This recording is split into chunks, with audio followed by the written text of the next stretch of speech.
რაც შეეხება მე-19 ამოცანას, პარალელოგრამის გვერდების სიგრძეებია A და B. ხოლო A სიგრძის გვერდზე დაშვებულია სიმაღლე H. 4 პირობიდან რომელი ორია საკმარისი პარალელოგრამის ფართობის დასადგენად? ესე იგი პარალელოგრამის ფართობი ჩვენ ვიცით რომ არის AH.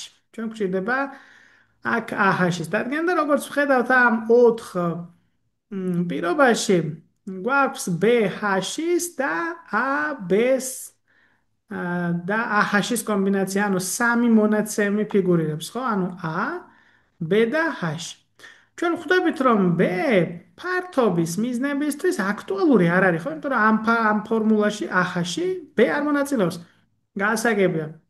ვიცით, რომ შეიძლება B გვერდზეც იყოს დაშვებული სიმაღლე ზოგადად, პარალელოგრამის დიდი სიმაღლე, მაგრამ აქ ეს აქტუალური არ არის, ხო? იმიტომ რომ ეს არ გვაქვს აღნიშნული არაფრით. ამიტომ B-ს ცოდნა ჩვენ ვერ დაგვეხმარება, მაგრამ B მოცემულია. რისთვის არის? არის ერთგვარი შუამავალი B-ს განხილვით როგორღაც ჩვენ AH-ში უნდა მივიღოთ, ხო?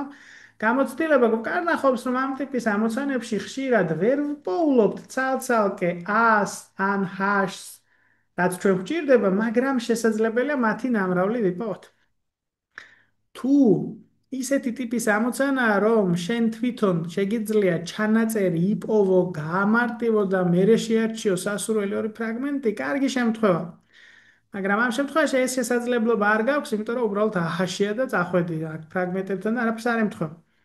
ასეთ შემთხვევაში უკვე გიწევს რომ განიხილო წყვილად სხვადასხვა შესაძლებლობა ან გემოვნების მიხედვით თქვათ შენი ალღოთი თქვათ შედარებით უფრო მოსალოდნელი ორი ფრაგმენტი შეამოწმო. ხო, აი მაგალითად ჩვენ ახლა შემთხვევითობით ჯერ წინარე ცოდნის თუ მიხვედრილობის გარეშე უბრალოდ ნებისმიერი ორი ავიღოთ, ხო? მაგალითად ვიცი რომ 3b უდრის 5h და bh უდრის 15-ს, ხო? აი იმ შესავალი მსჯელობიდან გამომდინარე, აქ ხომ a საერთოდ არ მხვდება, არაფერს არ მომცემს ეს ორი პირობა, ხო? იმიტომ რომ a-ზე საერთოდ ვერ მსჯელობ.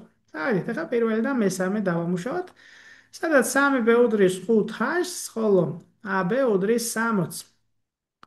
აქ საინტერესოა, რომ ჩვენ B და B უკვე ორივეში გვაქვს, ამიტომ შეგვიძლია B-ს მნიშვნელობა გამოვსახოთ H-ით და ჩავსვათ მეორე განტოლებაში, ანუ A ჯერ 5H შეფარდებული 3-თან უდრის 60 და ეს ის მომენტია, როცა უკვე უნდა იგრძნო სიხარული, იმიტომ რომ ხედავ AH იპოვე. აქ 3 გადავა ჯვარედინად მრიცხველზე გამრავლდება, 5-ზე გაიყოფა, შეიკვეცება და გამოვა 26. ანუ ამბავი ისაა, რომ მაი გამოვიდა პირველი და მესამე სრულიად საკმარისი. შესაბამისად, სხვა წყვილების განხილვა უკვე აღარ არის აქტუალური. შესაძლებელია, აი ეს ABH-ი მოგჩვენებოდა, რომ ძალიან აქტუალურია, მაგალითად BH-თან ერთად, იმიტომ რომ აი AS ზუსტად ვიპოვიდით, მაგრამ შემდეგ შემდეგ რა ხო? ანუ B და H-ი ორივე უცნობი გვჩება და H-ზე, ანუ სიმაღლეზე ვერ გავიდოდით.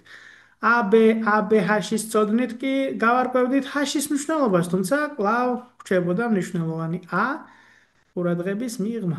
ამიტომ სწორ პასუხი აქ გამოგვივიდა B. პირველი და მესამე.